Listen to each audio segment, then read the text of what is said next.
if there is a problem, you should work with your tenant as long as they're willing to work with you. Yeah. Versus trying to go this legal route. For sure. Again, professional tenants, the people that are trying to screw you, you have to go through the legal process, and that's a separate issue. But when it's a regular tenant, try to work with them, because at the end of the day, and we spoke about this, they are in your house. Yeah.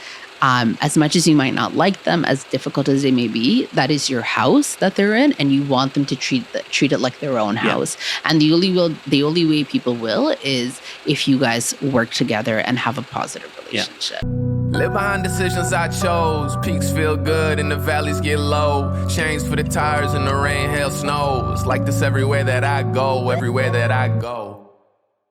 Hey everybody, it's Hussein Kabani, your favorite broker. And guess what? We've got Gathya back from Nava Wilson Law. Thank you for joining us. Of course. We had an awesome little podcast a little while ago, and that was more about like litigation, because I was having so many issues with clients and then deals not going through. So we were really focused on that, and we completely didn't circle back to like, hey, what are some of the basic things that could happen in residential tenancies? So we're going to try to cover all of that. So I guess the way that we're going to try to do this today is we're going to try to approach it from the beginning and kind of work our way down to like the problems that we can get. Cool. So I guess where I want to start is that obviously we all know right now that Ontario favors the tenant. And we discussed this a little bit before we started recording, and that's likely not going to change. No. Okay. So it's not going to change. So, I guess we want to talk about like how landlords should try to protect themselves.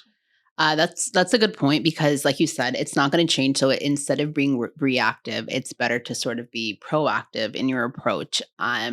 So, if you get a property management company to represent you, then they sort of take on this process. But for a lot of landlords, this is your only rental property, so it's sometimes not worth it. And if you want to do it yourself or through your realtor, what I would suggest is ask for honestly anything you can think of. So obviously the basics, employment, financial, bank statements, all of that.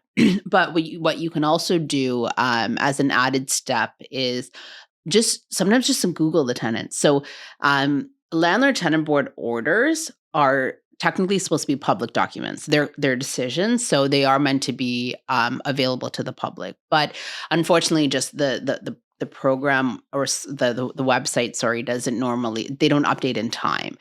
So there's actually other resources that landlords have started to start uploading orders. So an order is basically a decision by the landlord tenant board that says, so say for example, you were a tenant and you had a previous tenancy where you didn't pay rent, and they ended up kicking you out.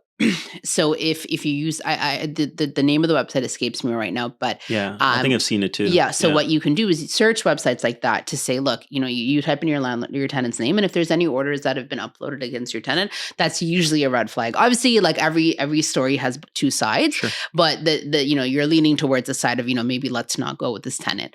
And when you're asking for like, before the tenant is your tenant, you can ask for many, many, many things.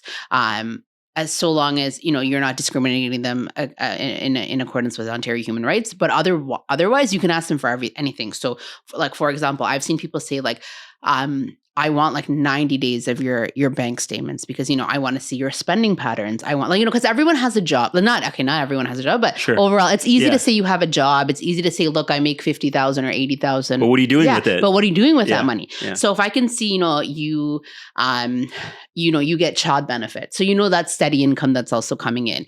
You see, they're spending within the money that they're making. Then you can get a better idea of, whether they're going to pay rent on time. But if you can see from their spending habits that they're spending way beyond their means, not to say that they're not going to pay rent, but, their finances are tighter than just saying I make $100,000. So things like that. So like, even if it sounds like you're being annoying, I would suggest asking as much as you can verify, because there are so many people that are doing falsified documents, especially professional tenants, which we touched on, basically people that for a living just, go landlord to landlord and default on these leases. They're using, fake documents that say, look, I work here and I do this and I make this much money. So as much as you can verify for yourself. So pulling credit checks, because that's something that you get directly from Equifax, as opposed to having the tenant pull it for you. If they give you employment, if they work for a big company, see if you can find them on LinkedIn, like little things like that sort of will help you be proactive. Because again, it's not that once they're in your house and they don't pay rent, it's not that you can't get them out, but the time and the effort and the money that goes into that, it's better to be upfront. Do your due diligence. Do your due diligence and interview them, talk to them, do as much as you can prior to them getting into your house, because it's easy to say no before, but once they're in your house, it's so hard to get them out. Yeah, for sure. And I mean, like, even to what you said is like, what we also do is like you mentioned LinkedIn, but we go on like their Facebook, their Instagram, and I hate to say it, but like, we're actually kind of judging them. You know what I mean? We're going through and saying, hey, like, how do they actually live their life? What are they posting about? And, sometimes we've even caught people that said they don't have pets on their rental application, and they actually do. And we can actually see that they have a pet there. Not that we could do anything about it. But that goes back to the whole, you can say no beforehand. Yes. So say, for example, you don't prefer tenants in your property. For whatever the reason that is, you don't prefer tenants. If a tenant comes to you on their application and says, hey, I have a pet, pets are not a protected ground. Yeah. So you can say no to them. You can say, no, I don't want you to be my tenant. But if they have now moved, say they move into your property and then a dog shows up, because of the fact that no pets clauses are void under the Residential Tenancies Act, you can't now turn around and be like, hey, you have a dog, you got to leave. Yeah. So that's what I mean. But like, you can say no before they become your tenant. Yeah. But once they do, it's a lot harder. Okay. Yeah. And I know like a lot of tenants, they get frustrated with us. And I've actually had a situation whereas we were screening an application. And what I do sometimes with the agents that send us applications is I say, don't even send me the offer yet. Just send me your supporting documents and I'll look at the supporting documents. And I've actually had that tenant call me back directly, avoided his agent, call me back directly and said like, why not? And it basically is because of their situation, like how it looks. And they're like, why are you being so aggressive with like checking our paperwork? You know what I mean? Yeah, but and you then have to. And they're upset. Yeah. Like a lot of people get upset with us about how aggressively we're going to check their paperwork. And I tell them up front, like, once we sign this thing, like you guys have all the rights as a tenant, you know what I mean? And we can only buy our insurance up front by doing all of this thing. So like I said, a lot of people do ask like, why are you guys being so aggressive with this, the tenants? But we're buying our insurance up front as much as possible. The landlord has all the power before they move in, and then the tenant has all the power after the fact. Yeah. So, and the thing is, it's so common now. It's not that 1 out of every 100 tenants is an issue. It's more like 1 out of every 10 tenants is an issue. Yeah. So it's not that, their landlords are being dramatic or just being overly sensitive. Like they are well within their concern to ask for these documents. And to be honest, not to say that these people that you're talking about have issues, but like chances are if they're worrying, there might be something to worry about. Correct. Yeah. Right. So if they're saying things like, I don't want to, or why do you need it? It's a red flag. That might be a red flag in itself to be like, hey, is there something that they're not trying to show you? So you have to, like, it is a very like you have to use your judgment very well. But that's what's going to protect you. Because again, it's not that you can't get them out, but the process to do that is not worth it. Right. And we kind of touched on this, like falsifying documents, right? So now I'm very hesitant to take someone's credit report. Like I won't do it because I got this guy to install this crazy PDF software on my computer for the first time. And I clicked a button and I realized I can move anything and everything around and I can modify the same font even. And it's not that difficult. Yeah. So I opened up someone's credit report and I click the wrong button in my software and it gives me this option of changing anything around. I'm like, dude, like, how do I know this hasn't been modified? Like, so there's like people that advertise that they will give you like tenant documents and you pay them like a flat fee and they'll basically give you like professional documents from, pay stubs to bank documents to credit reports to employment letters. And it's and as a and unfortunately, like again, if it's a professional tenant, you can do all the work in the world and you might still get duped. Like that's just the unfortunate reality of how the system works. But again, I'm hoping that is not as common. Like the professional documents, like that might be a 1 in 100 Sure. game. But yeah, it is. People are getting very, let's call it creative, because and the way the market is too is rental market's hot. I'm sure you're aware. Yeah. So everyone's trying to do what they can to find a place. So that leads me to another question here. So if you do get these falsified documents, right, and now they're your tenant, and like say later on you find out that, hey, they actually didn't give me correct documents, do you have any recourse in that? So I don't practice criminal law, but it's still an element of fraud. So you might be able to go to the police. Like that might be an element available to you.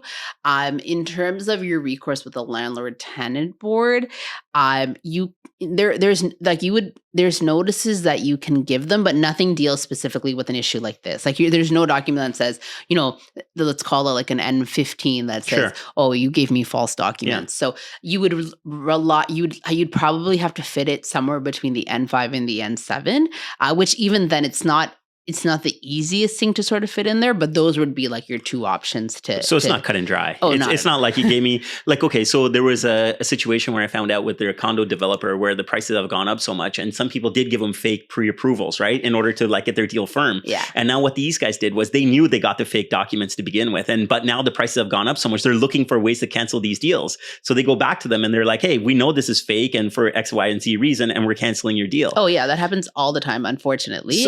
So with the sale, they could go ahead and cancel it, but your tenancy is you're like, there we go. It's the landlord or the tenant because protection the problem agency. is like an example like what you said with condos is the contract. You're bound by the four walls of that contract, and that's it. So the contracts, the clause that they're normally relying on will say like, if you don't provide it, and by providing a fake one, that's you're not providing, that constitutes a default of the agreement, and this agreement is null and void, and we keep your deposit. And you can't add anything like this in your residential tenancy thing. You can't modify that. You can't. Yeah. Plus, you're not just bound by the four walls of that agreement. You're also bound by the Residential Tenancies Act, which is a tenant protection. Like you can call it what you want, but it's a Tenant Protection Act. Yeah. So you're working in a realm of tenants already have the upper hand. So it's not like, so for example, court, let's take regular court. I want to sue you for something. You and I are equal before the judge. The judge is supposed to look at us equally. Whereas at the landlord tenant board, the tenant is already like has a notch above you. So you as a landlord are coming from a position of, it's a harder wall for you to climb. Right. Which is that's what makes it so much harder. Yeah. Okay. So step one, overdo the due diligence. Yeah. And if they get upset, this is a red flag. Yeah. I like what you actually mentioned about the 90 days of statements. I never actually thought about doing that. What I usually do is I go through their credit report and I basically look at like what their credit balances are and how much they've been paying monthly to it. Like I got a credit app like a credit report yesterday.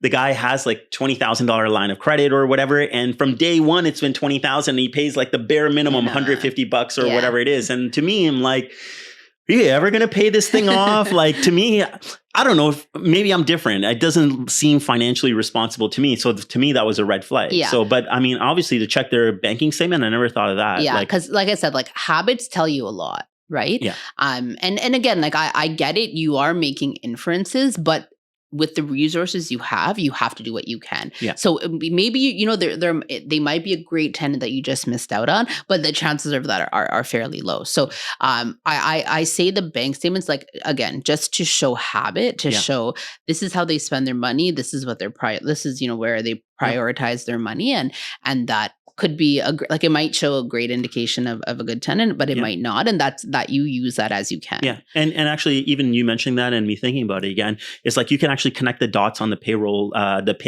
pay stubs as well. Yeah. Like you see that constant income coming in, like you were saying before. At least you connect the dots and make sure that also makes sense, right? Because you could get fake pay stub as well. Of course. And you're like, where's this money going? I don't see it. Yeah. Okay. So there, that is very helpful and something that it's not a common ask. I recommend it to landlords, but it's not something that normal people think of, but I do suggest something. That's a good one. That, I like that. Okay. That's a good takeaway for our guys here.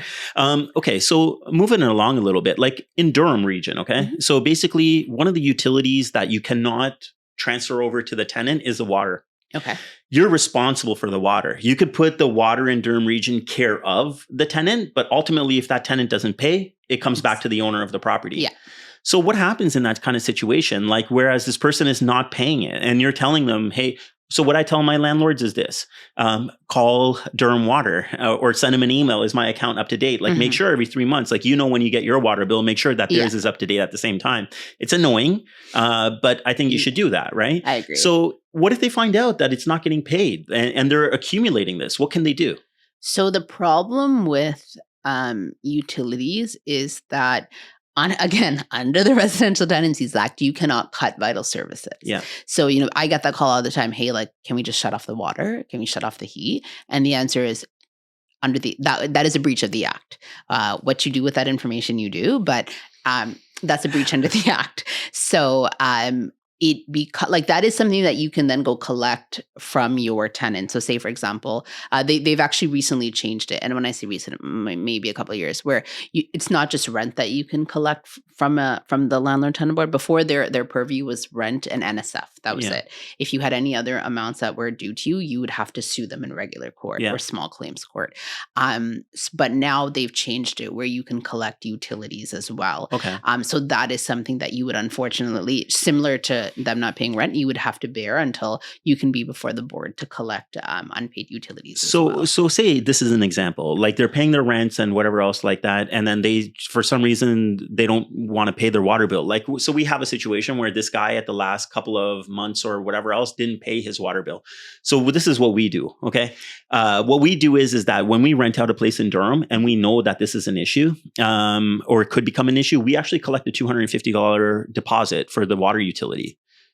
Can I do that? I'm not sure. The only deposit you can take is a key deposit. Yeah. But the key deposit, how it's worded is that can be the value of how much it costs to make a key, essentially. Yeah, exactly. To replace $5. the key, which is not a lot. Yeah. Same thing with fobs. Like fobs are a little bit more because they're a little bit more expensive. You as a landlord asking for something like a deposit for water. There's like everything in law, and I am a firm believer in this. There's a legal issue and there's a practical issue. So legally, the answer is you shouldn't be able to ask for one because it's not allowed under the act. Practically, if you and your tenant come to an understanding and the tenant agrees to pay it, you as a landlord collect it, that's fine. But if the tenant then goes and turns around, they talk to their lawyer, they talk to a friend, whoever they want to talk to, and they say, hey, look, your landlord wasn't allowed to ask that. If the tenant went to the board and said, look, the landlord collected too much from me, 99% the board is going to make you pay it back. Do you get what I'm saying? So again, if there's no issue between you and your tenant understands, hey, this is a real, it's a genuine concern they have, I don't mind paying it, and they pay it, and that's between you guys, and that falls within the four walls of your contract. Yeah. Again, there's a difference between the contract and the act. Then you have no issue. But if for whatever reason, your tenant goes to the board and says, hey, look, they illegally collected a deposit from me, the board will make you pay that back. So we put it in our Schedule A. So basically we say, and we outline in our Schedule A that basically says that in Durham region, we cannot actually transfer the water utility deposit to the tenant. And for that reason, we have this deposit.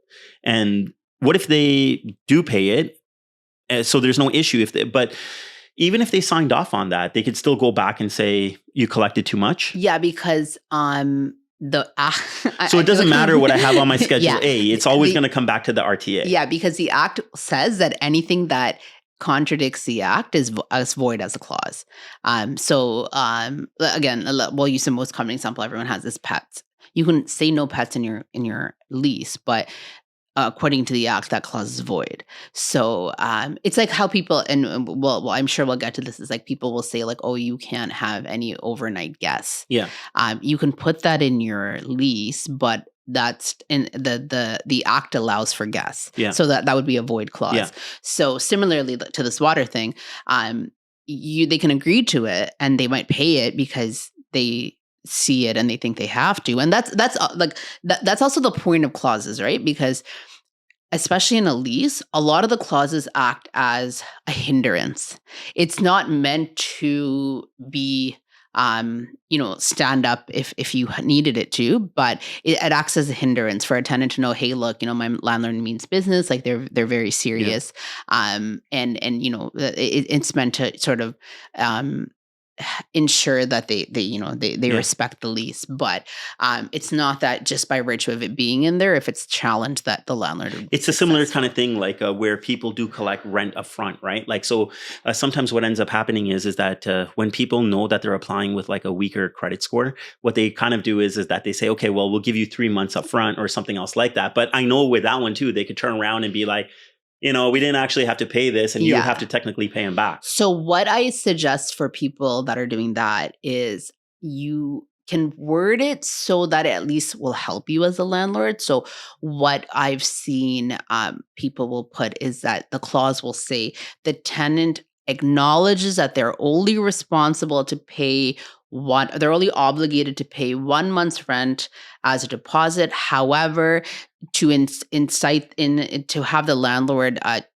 rent with them, they are voluntarily offering to provide 6 months up front. Yeah. Again, it's not a slam dunk as a landlord. But it adds that extra layer. It adds that extra layer to say, look, they offered it. I only said yes because they offered it. I didn't ask them for it. So things like that can help you as a landlord, because it's true. Because sometimes, like the case where I actually got that idea from, what had happened was the person had like just moved from London, so they had no credit history, blah blah blah. So no one was willing to rent to them. So the only way they can get someone to rent to them is if they provided a bigger deposit. And that's how that's sort of how that was like the discussion that the board had was like, look, everyone was saying no to you. The only reason why this person said yes is because you offered it up front. So there is ways that you can word it to help you. Again, it's not a slam dunk, but stuff like that can help. Okay, fair enough.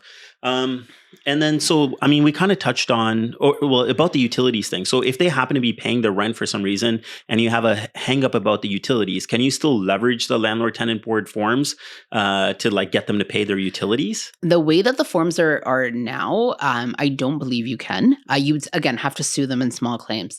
Again, you will be successful from a legal point of view, but from a practical point of view, like that is going to hurt your relationship, because now you have someone in your house that you just sued. For sure. But and even the legal costs that would even take to do something. But I don't believe that they've actually amended the forms as of yet. But we can talk about that. Yeah, this is just great.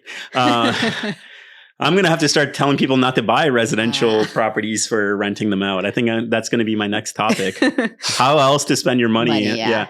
Okay. So and we touched on it a little bit again too, about the pets. So right now they're going to tell me in their application they don't have pets, and maybe legitimately they don't. But if they show it with a cat, dog, whatever, there's nothing we could do about it. There's nothing you can do about it. And we can't ask them for a cleaning deposit or some kind of a... Unfortunately not. The only time that you can limit pets is if it's a condo and the bylaws limit pets. So say, and I to be honest, it's not as common. I thought it was going to be more common, but it's not. I've only seen it in, I think, one condo bylaw where it says like your pet can, like it has to be like under like 50 pounds. Yeah. So if it's a rule like that, then you can enforce that and say, look, if the dog was bigger than that, then they can't. Because I think there's a section in the RTA that says that you're going to apply basically follow the rules of the condo court. So that's the only time you can limit. Otherwise, you cannot. Okay. So basically, pets, you're basically screwed. They could lie to you. They could show up with the pet, and you're just going to have to deal with it. Unfortunately, yes. Awesome. That's great. So another issue that we kind of ran across is that the tenant is going to be leaving the property, okay? They've paid their bills and everything else like that. And basically in every agreement we actually have, and I think it's in the RTA as well, is that if they're going to be leaving the property, the last 60 days, we could show it, market it, and whatnot. Now, what happens if that tenant is like, you're not coming in here? So my situation is that my landlord is too nice. And I told him like 60 days, like, let's at least start to walk through the property and figure out what's going on with it, how we're going to position this property when it comes up. And the last 30 days we'll put it up. So my guy was too soft, didn't do it. And then I got involved in the last like 3 weeks or whatever. And I said, guy, I need to come and show this property to people. And he's just like, try me. That unfortunately happens a lot. Oh, beautiful. And again, we'll go back to the practical and the legal. So legally, you can give them notice. It's an N5 saying that they're interfering with the landlord's rights, because that is the landlord has the right to enter the property, right? It's not something that the tenant has to agree to. So long as you provide the proper notice, a landlord has the right to enter. So if a tenant is not allowing a landlord entry into the property after giving the proper notice, then you'd have to serve them with an N5. But again, by the time you serve the N5, the notice period ends, you apply to the board, it's going to be months down the line. So you have that legal recourse available to you. But if they don't let you in, like you would honestly have to do your best to try to work with them until you can get to the board. So if you go that legal route, you provide them legal notice, whatever, the N5, they don't let you in, and then eventually they're going to be out of the property anyways. Can you not go back to them and say, hey, like I have a loss over here? Like, can you not file something that says, because you guys didn't let me into this property, I lost 1 month or 2 months worth of rent or whatever? Yes, but again, I sorry, I feel like I'm saying this over and over again. It's a legal, practical thing. You can technically go to small claims court and sue them. So, like anything, like say for example, they don't pay your rent, and by the time you give them the N4, you go through the process. Now the board has given you a piece of paper that says, they're behind 8 months of rent. Say rent is $3,000, they owe you $24,000, and there is a piece of paper that says they owe you $24,000. That paper is worth nothing unless you can collect that money. Right. So you have enforcement mechanisms. You can, garnish this and garnish their wages, but chances are you're not going to be able to find them after they leave your house. So similarly, if like you said, they don't let you in the property and, maybe that means you lost $10,000, you can legally go and sue them and say, hey, look, you owe me $10,000. But if you can't collect on that, you're throwing good money after bad. Yeah, you just have a piece of paper that says I owe you. Exactly. So it doesn't always make sense to go that route. Like the avenue is available, but sometimes it's not worth it. Okay. So it's getting like very complicated with this, right? It's all coming back to the starting of our conversation, which is you got to do your due diligence up front. Yes. and be like really scrutinize this application. And in fairness to that, I agree. But also sometimes you just have tenants that, everything is fine and then something happens. So I'll give you an example. And we were chatting about this. I had a client who had a tenant and the tenant was fine, was paying rent on time, generally kept the property to some level of cleanliness. And then he told them he wanted to sell. And they basically didn't want to move. So they just became difficult. They, weren't allowing showings. They would tell and when I say showings, like you have other agents bringing potential buyers and they would, leave the house in a state where it was not appropriate to show potential buyers. There's things all over the place. The bathrooms weren't clean, this and that. And my client, my client who is the landlord / seller was like, hey, everything was fine. Like what happened? And sometimes tenants, when they're just pushed against the wall, they just become difficult. And that's just unfortunate. Yeah. But again, you can cut a lot of it out with due diligence. Okay. But even in your situation over there, and I asked a similar question, but so even in that case, would that become a civil matter at that point? Like you could say, because of the way that these people kept the property and didn't allow these showings to come through, I lost $100,000 on my sale price. Can you actually do something like that? That one's a little bit harder because you're doing a lot of speculation, and courts don't like speculation, unfortunately. So if you an example of when is more concrete of when you can potentially sue your tenant is, say, for example, you've sold the property. So you have sold me your property. I say I want to live there. You give the proper notice. We go through the process properly, and the tenants are supposed to leave today, and closing is, say, tomorrow. Yeah. And today comes and they don't leave. Yeah. The closing comes and there's a vacant possession clause. So now you have breached your APS, and say your buyer sues you. Yeah. So now, market has gone up. If I want to buy that same house, I got to pay another $100,000. So I sue you saying you owe me $100,000. Yeah. You can potentially go after your tenant to say, look, because that's a direct cause Yes. by the tenant, like by It's virtue clear. of the tenant not leaving, even though you've given them proper notice, it's clear. Again, collection is going to be a separate issue, but that is a clear, look, you caused me this loss and I've caused them this loss, so I want to collect it from you. That's clear. But if you say things like, you've left the house, like those are all subjective things. Like Sure. messy to you might not be messy to them. Of course, stuff like that. So it's a little bit more difficult. So that's good, because I was going to ask you something like that. So we do sell properties that are tenant occupied, and we're hoping that they're going to leave, right, on closing day. Yes. And it's a similar thing of we have something else, whereas one of my clients, the daughter is actually moving into the property and is planning everything on moving into the property. So what happens? Like, what will happen? What is the next steps if the tenant actually doesn't leave? Like, what do you do?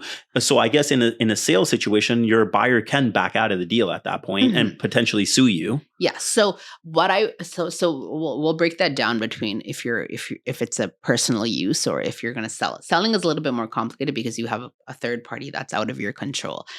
So we'll talk about that one because that one it's a little bit more your back's against the wall. So what I would suggest, and I understand that it depends on the market of when you can put what clauses in, but what I always suggest to my seller landlord clients, was the same one. I'm going to refer to the same client because it only happened like 2 days ago. Yeah.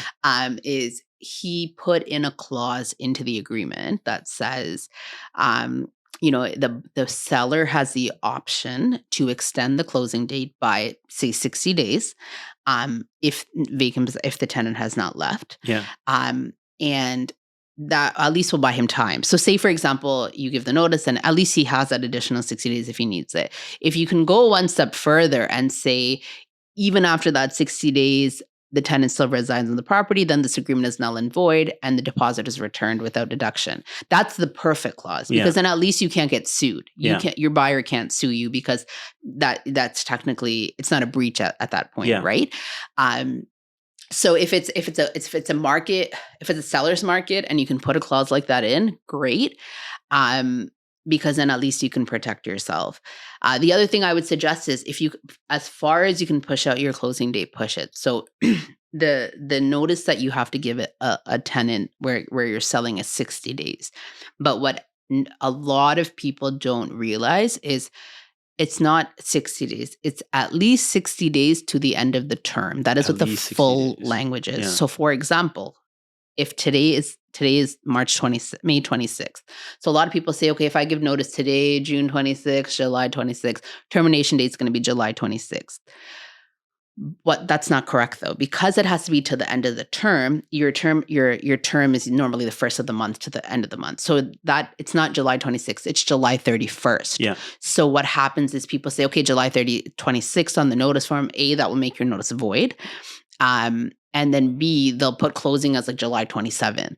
So now neither of those things will work out. And you're putting yourself in a position of breach. So if you can push your closing, even if, like, say you have to give it at least 60 days, so say that ends up being 70 days, depending on when you give it in the month, I would suggest at least a 90-day closing with an option to extend, because the worst thing that can happen, and this has actually happened to a friend of mine, and same thing, she's selling her condo and her tenant is like, hey, I'm looking for a place, I can't leave. And she's now had to extend it 3 times. Wow. And the buyers obviously are like, hey, like, you need to compensate us because we moved out of our place thinking we're going to buy a condo. So she is bleeding money because the tenant didn't leave. And unfortunately, the mechanism is not available for her to extend or do that on her own. So clauses like that are definitely a way to help. And like I said, as far as you can push out the closing date. Wow. So now the question I have for you is, and I'm sure you got it a lot, is this. So the tenant's just not going to pay. Like they're in their tenancy. They're not paying their rent.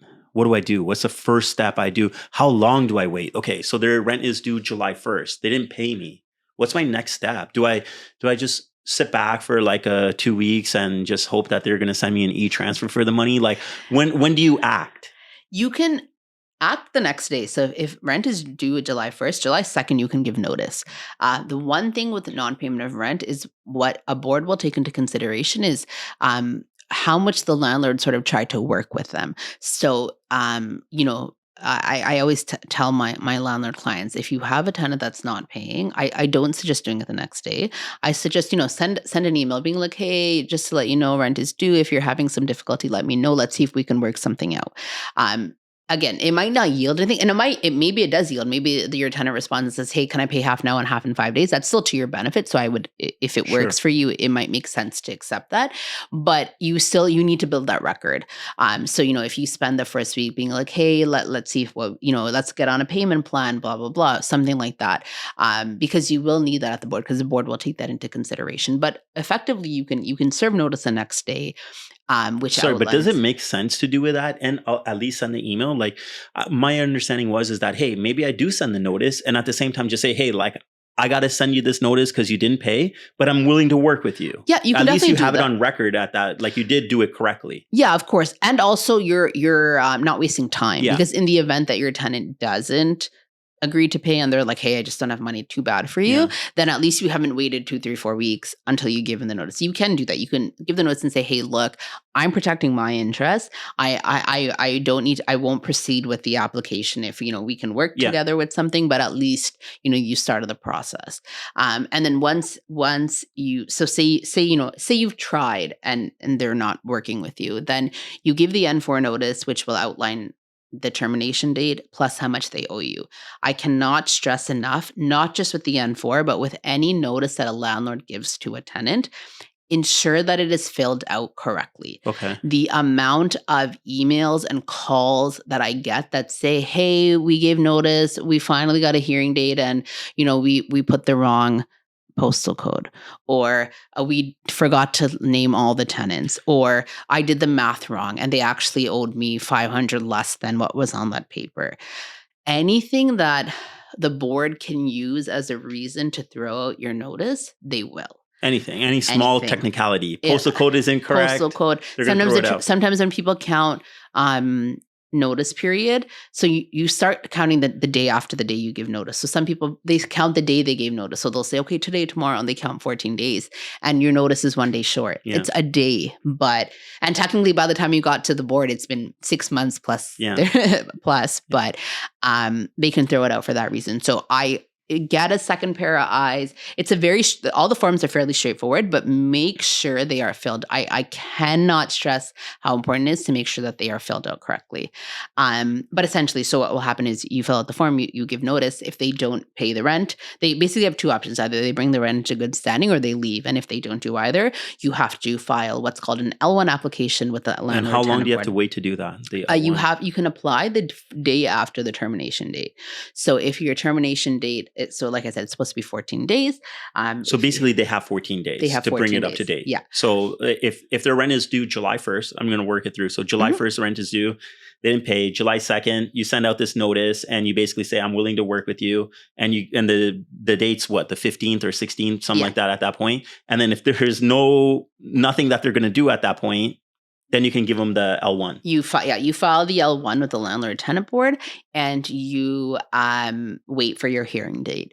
Obviously, between now and when your hearing date happens, more rent is going to accrue, and if they don't pay it off, the balance becomes bigger. You can't do anything at all. And how long roughly does it take right now? It depends on where your property is. Let's use Toronto GTA as an example. It is taking about 8 months at least to have a hearing date, and then. But what you do have available to you is 5 days before the hearing, you provide what's called an updated L1, L9, and you will let the board know as of the date of the hearing how much money they owe you. Wow. Again, the board will take into consideration your efforts as a landlord to work with your tenant, so do make sure that you do that. Yeah. And the board also will take into consideration the tenant's circumstances. Okay. And not to say that they'll say, they don't have to leave because they understand that, they're not paying their rent. But what that will affect is A, if the board will implement their own payment plan that they make the tenant stay on, or B, if it is at a point where they're going to evict, they can extend the time period. So a standard order for eviction is 11 days. That's the minimum that a tenant can get. But, if the tenant comes and, they say a story about how, they have young kids and whatever the reasoning is that they can't afford rent and blah, blah, blah, the board can order, they can stay for 30 days before they leave, stuff like that. But when you get to that point of your hearing and you've done everything correctly as a landlord, your postal code's correct and you've given them the updated form 5 days prior to or whatever, and everything is correct on your end, and they just come in and they're like, well, we can't afford it or whatever. Is the landlord tenant board going to say, okay, well, what can you afford and try to make arrangements like that? Or is it cut and dry? They're going to say okay, dude, you can't afford, you're already this far back, you got to get out. And here's 11 days or 30 days, but you got to leave. And do they give you a notice at that point that basically you can enforce at that point through the sheriff's office? So It's not a yes or no answer. So like I said, sometimes depending on the arrears. Like, so say for example, this was the first time they paid a rent late and they're making minimal payments here and there as much as they can. And, they're showing the board that they have an intention to bring it into good standing. What they can do is the board will put their own terms. So they'll say, rent is due on the first of the month, and every 14th you pay an additional $500 to pay back the arrears. And the way that the order is written, and you can ask this as the landlord, is that if they breach these terms, instead of having to start the process again and go back to the board, you can just file it's a different application that you file, and there's no hearing. Okay. So you just say they breached the order, give me my eviction order, and then you take that eviction and you enforce it through the sheriff. But that's something as a landlord you have to ask while they're coming up with this, so you have to know about it. You have to know, because sometimes what they can just do like a settlement agreement that says they've paid it, and if they don't put that language in, it is common language, and most, especially legal professionals like paralegals and lawyers that are before the board, they know that you want language like that.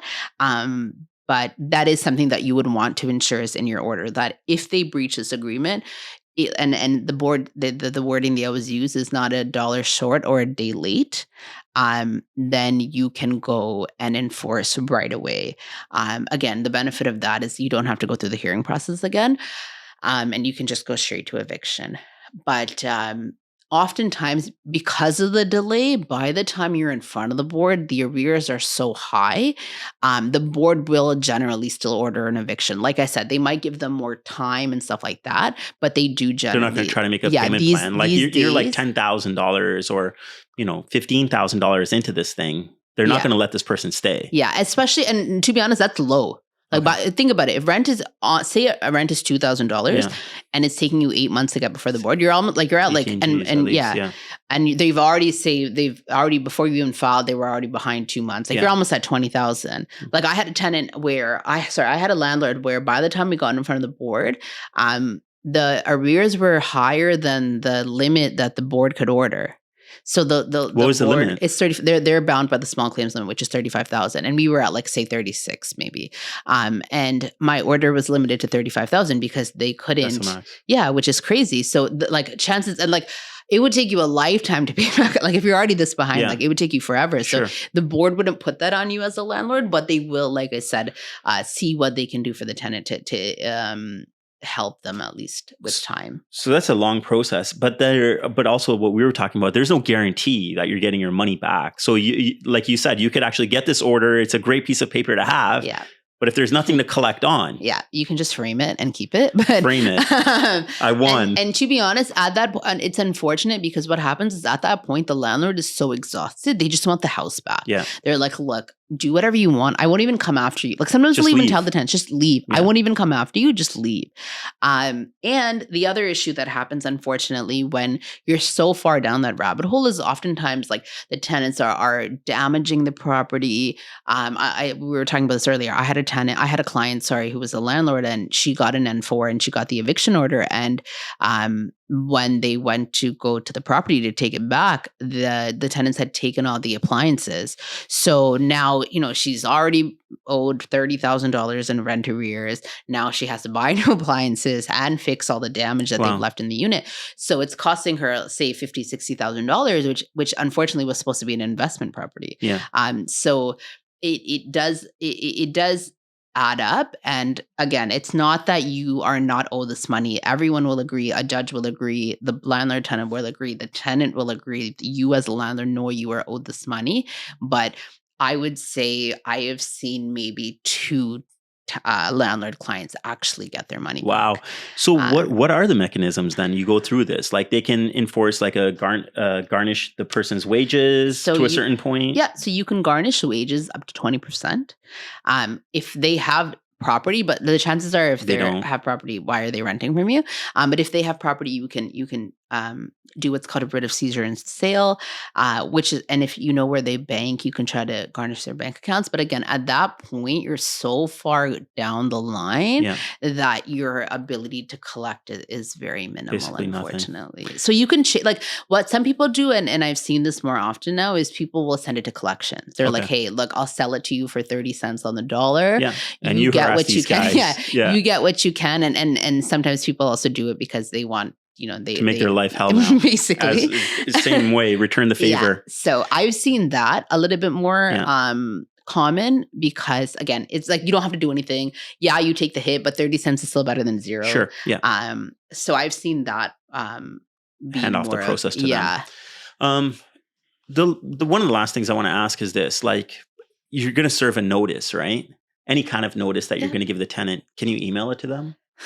What's the correct way of doing this? So the short answer is no. So you can't email There it. is a section in the standard form lease where you can consent. Sorry, there's a form where you can consent to email services, but I believe that's the limit to what which notices you can provide. But unless you have that, the short answer is no, you cannot email. So there's serve. a separate form. There's a separate not form. on the RTA, because there's a section on the RTA that says you can communicate via email. But I guess notice cannot be given via email. So what is this form? I forget what it's called, but it's on the Landlord Tenant Board website. So we should get that parties, signed. Yeah. And you can also, I believe the standard form lease has it too, where both parties can consent to email service. But that's limited. Yeah. But otherwise, no, it's not a form of service of notice. So what is giving it to them in person, sliding it under their door, leaving it where mail is ordinarily left, or mailing it. You can just regular mail it. The one thing with regular mail, I will tell all of you, is that you have to add 5 days to any notice period you give. So for example, if it's 14, it's actually 19. So just keep that in mind. But those are the recognized forms of service. Are they going to say it? I didn't get it. So like, I got to believe that's a common thing that 100%. People say, I didn't get it. It was under my door. My dog ate that. 100%. The one I wasn't supposed to have. But what the act does say is that there is a deemed service. So it is deemed to be served when you say you serve it. As a landlord, you sign what's called a certificate of service that says, I gave it on this date.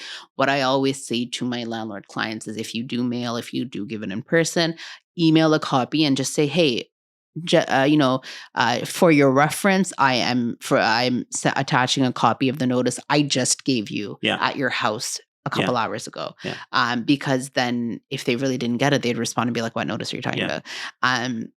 So that is something you can do. Again, it's not a slam dunk, but it's an extra added layer to show, look, I did actually get it. I was going to tell you that I helped out a client by sending out a notice for them. And this can lead me to something else. But what I did was I'm paranoid. So I sent it by registered mail. So then I know it costs a couple of extra bucks, but then I didn't want someone to say I didn't get it or whatever else like that. So I send it via registered mail. So the problem with registered mail, and the reason why I don't So you wouldn't do that. Is because if they don't pick it up, then that is definite proof they didn't get it. It's a signature. I made one of those things with a signature that you have to actually sign that you received it. But if they, how registered, how it would work is they'll go to the door. If no one answers the door, they'll try again. But by the third time, they'll leave notice and say, you need to come pick it up at the the post office. If that person never goes to pick it up. That's it. Then it's not delivered. Then that's also that's proof that they didn't get it. Right? So I would suggest the regular mail and rely on the deemed service.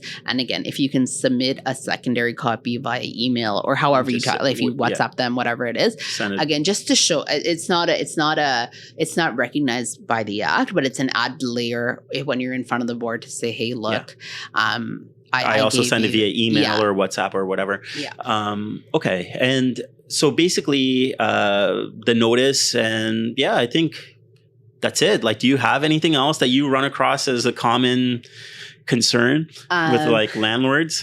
There must be. Oh no, there's so many. But again, I say this because it is just realistic, is as much as you can, you need to work with your tenant.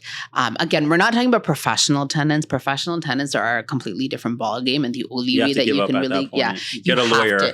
You have to use legal mechanisms when you're dealing with a professional tenant. But the average Joe tenant that's giving you any sort of difficulty, friction, the best option first to try to work with them. So, for example, people that want to sell the property. If you want to sell a property that's empty because you understand as a seller, the market is better when it's a vacant property. You talk to your tenant, say, hey, look, this is a situation. We're all here to make money at the end of the day.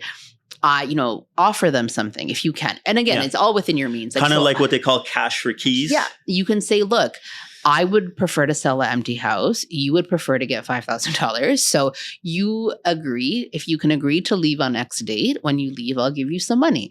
And there's a form that there's you can a form. get. It's an N11. Yeah. What it says, it's an agreement to end the tenancy. And basically what it says is that I, landlord, and you, tenant, agree that the tenancy will end on an X date. So let's say it's July 31st.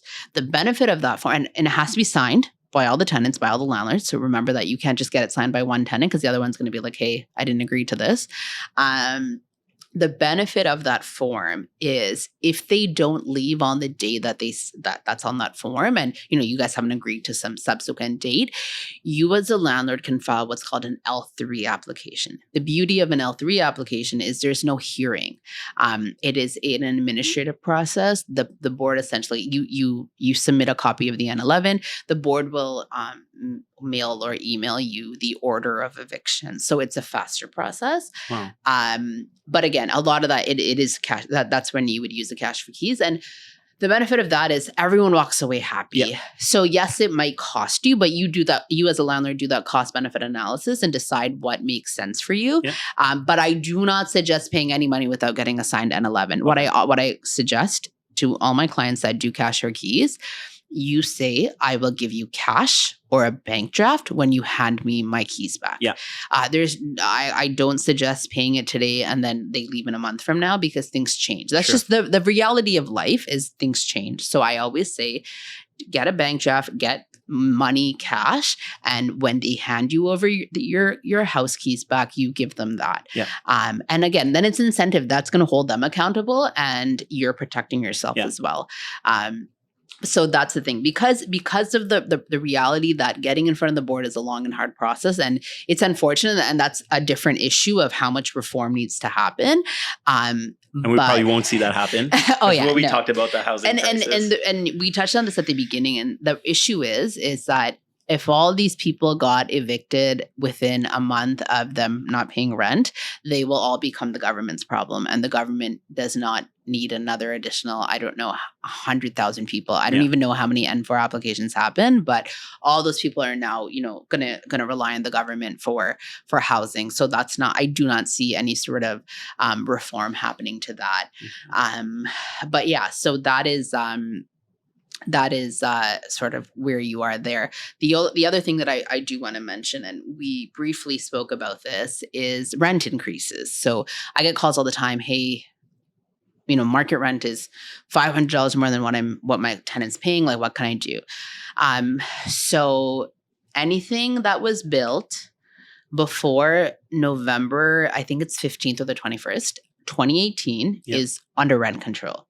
So what that means is you are bound by the guideline that's put up every year. And this year, I think it's like 2.5%. So essentially, whatever the rent was last year, add 2.5%, you have to give them 90 days notice.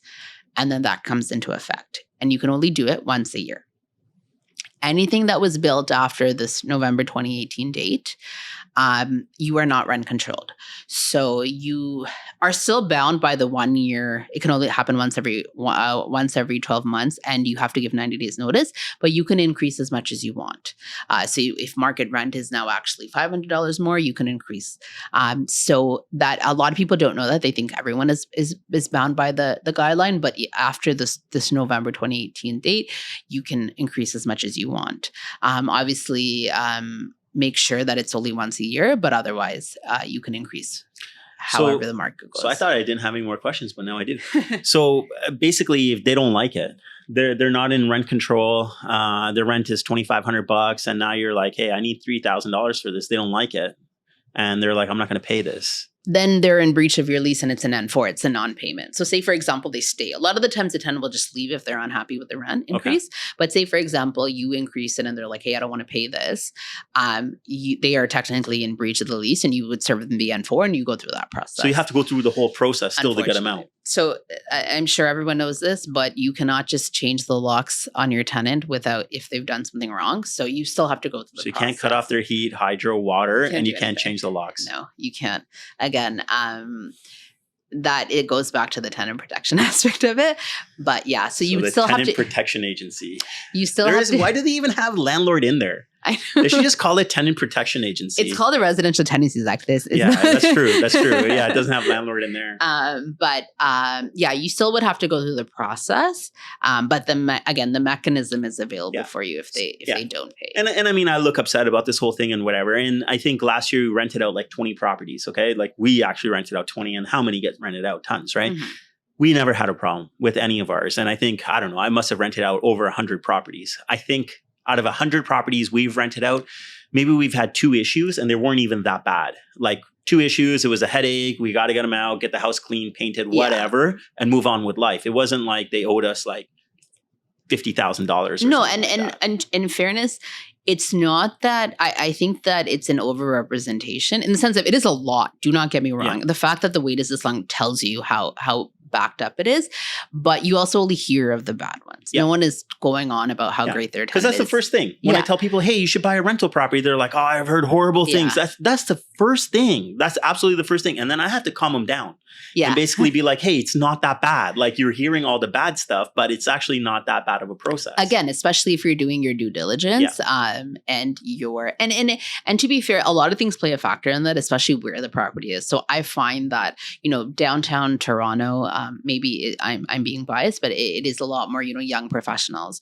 So the chances of them, are willing to play around with you is less because there's options for you after the fact are still there. So if you're garnishing a wages of someone that is, early on in their career, they're not. So there places like that, like in the city is a little bit, I find less issues for the population. Like think about how many condo units there are downtown, and a lot of them are rented out. But comparatively, I do find, unfortunately, like outside of the city, like when you get into families and when you get further, like when you get to places like Windsor, Waterloo, student towns, a lot of places like that, you need to do a lot more due diligence. Okay. The benefit to there is the timelines are less because there's less issues before the court. But cool, awesome. All right, well, I think we've all learned a lot, including myself. I hope so. I think the 2 kind of takeaways for people that are watching this right now, and you could add to it. Yeah. The one most important thing is the due diligence up front. Like you got to do your due diligence up front. Yeah. And the other takeaway I have from it also is that, if there is a problem, you should work with your tenant. Instead of like starting to jam forms down them and whatnot, maybe you should send it still, but like still be receptive to working with them because you're going to have a lot of easier of a solution trying to work with them as long as they're willing to work with you. Yeah. Versus trying to go this legal route. For sure. Again, professional tenants, the people that are trying to screw you, you have to go through the legal process, and that's a separate issue. But when it's a regular tenant, try to work with them because at the end of the day, and we spoke about this, they are in your house. Yeah. As much as you might not like them, as difficult as they may be, that is your house that they're in, and you want them to treat it like their own house. And the only way people will is if you guys work together and have a positive relationship. But again, my only other takeaway is please ensure you fill out your forms correctly. Yeah. Because if I get one more call about how your application got thrown out because you did something incorrect, and the problem is it's not that they'll say, hey, just fix it and come back. They'll say, hey, start all over from the beginning. You're kicked out. So that 8 months you were waiting for a hearing date, you now have to wait all over again. I wasn't going to bring this up because I think we've gone on long enough. But the thing is that even with the forms though, like I can't sign it as a realtor. You can sign as a representative. Do you have to be a paralegal or No. lawyer to sign it? You You can still be their As representative. long as you're an authorized representative of the landlord, like the landlord, you have So you that. can sign it. You can sign it. Yeah. Okay. I suggest having the landlord sign just to ensure that it's been looked at 2, Yeah. 3, 4 times. Again, I even tell my clients, like, I'll even look at it because I would rather it be done right the first time. But make sure that it is filled So out. form's very important. Yes. So 3 very things. important. Do your due diligence up front, buy your insurance policy up front, work with your tenants if something goes wrong. And if you're filling out these forms, you better be damn sure that you got the Yes. postal code and amounts and everything Yes. correct. Otherwise, you're going to go right back to the starting of the process. Because to be honest, the first thing that the board will do is scrutinize your forms. They will ask you. So, for example, the N12. So the N12, like I said, the at least 60 days. But what they'll also like the first thing if you go in front of the board with an application because you want to move in, the first question the board will ask you is, did you pay the compensation? And if you haven't, your application's thrown out. Like no What if questions they didn't asked. move out of the house? Yeah, still, it doesn't matter. They'll be like, if you didn't So pay on the termination day, whether these people move out or not, to protect yourself, Yep. you should pay them the compensation. pay them the compensation, Oh, give them the buddy. declaration of whoever's going to, so whoever wants to live in the property has to sign a declaration. And actually on that note, when you're selling a property and your buyers are the one that's going to live in the property, I suggest having the buyer make that part of your APS if you can, that the buyer will sign this declaration that they're going to live in the property for at least 12 months. But you need to give them the N12 notice, the declaration of whoever's going to live in the property, and the 1 month's compensation. If either of those are not done, the board will not even hear your application. So it's unfortunate, but that's the reality of it. All right. I think our next topic is going to be how to stay away from residential tenancies.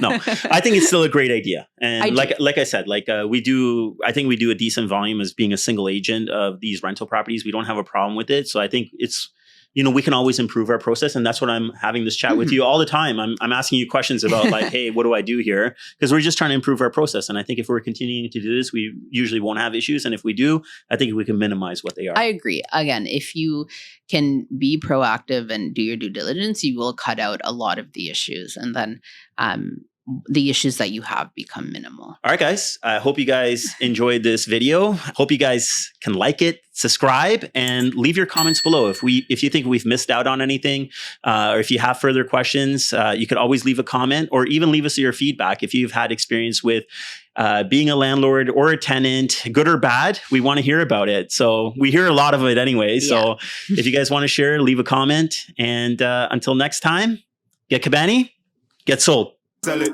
sell it, sell it, sell it, sold. Sell it, sell it, sell it, sell it, sold. Sell it, sell it, sell it, sell it, sold. Sell it, sell it, sell it, sell it, sold.